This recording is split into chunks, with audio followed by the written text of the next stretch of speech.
This is Distictis buccinatoria, blood red trumpet vine. And where you're seeing this is in San Luis Obispo, California. You're also going to see some shots in Santa Barbara, California.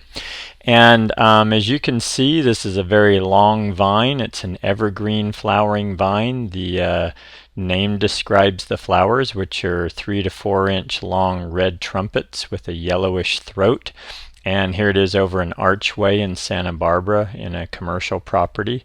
And this is used because it's a nice colorful way to soften and accent architecture.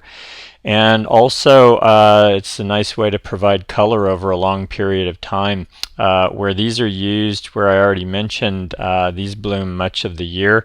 Although these these photos were taken in early April. And so that's when they're really doing a big display, is in early April, and they will continue to bloom when they're getting shots of warmth after colder spells. So they're going to be blooming most of the warmer season and not so much in the winter. Now I have this plant. I'm in a warm inland valley in Northern California, although in the winter it does freeze here, and I have terrible luck with this plant blooming. It's still alive, and this winter it got down around 25 degrees Fahrenheit a few times, and the plant survived. And I think this is rated down to about 15 to 20 degrees Fahrenheit. That said, I am a little at a loss to understand what causes it to bloom or not. Mine is about 3 years old and has not bloomed well.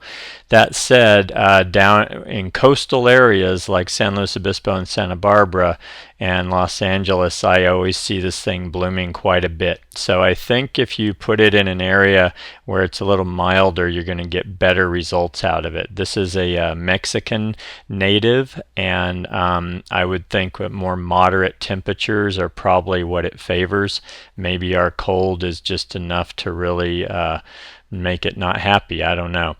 Secondly, mine shows stress in terms of being chlorotic and yellow, so not as green as the ones you're seeing here. So the way I see using this in design, one of these, as you can see, both of these are big climbers. If you look at the base of this plant right here, you probably have a 2 to 3 inch diameter trunk on this very large vine. This thing is at least 20 to 30 feet long and tall. And the other part too is because it's such a vigorous grower, it's a good idea to be able to go in and thin this out every couple of years. If you look at the trunk on that thing right there, it's at least 3 to 4 inches in diameter with multiple trunks. So you want to plan for that in your design. These climb by little tendrils. That it has kind of a semi-woody to woody stem, but it holds on to things with tendrils, so you would need to provide some kind of support. I use wire on my wall and it holds on to that just fine. And then you don't need a lot of these. The other way I see these used, and you're going to see in just a moment, is you're going to see that this is on a chain link fence and it's filled it in, and I've seen that done a few times too. So right here, this is a chain link fence actually next to a freeway, and it's nice. It totally fills it in and you get the green fence effect, and works very well. Doesn't require a lot of maintenance.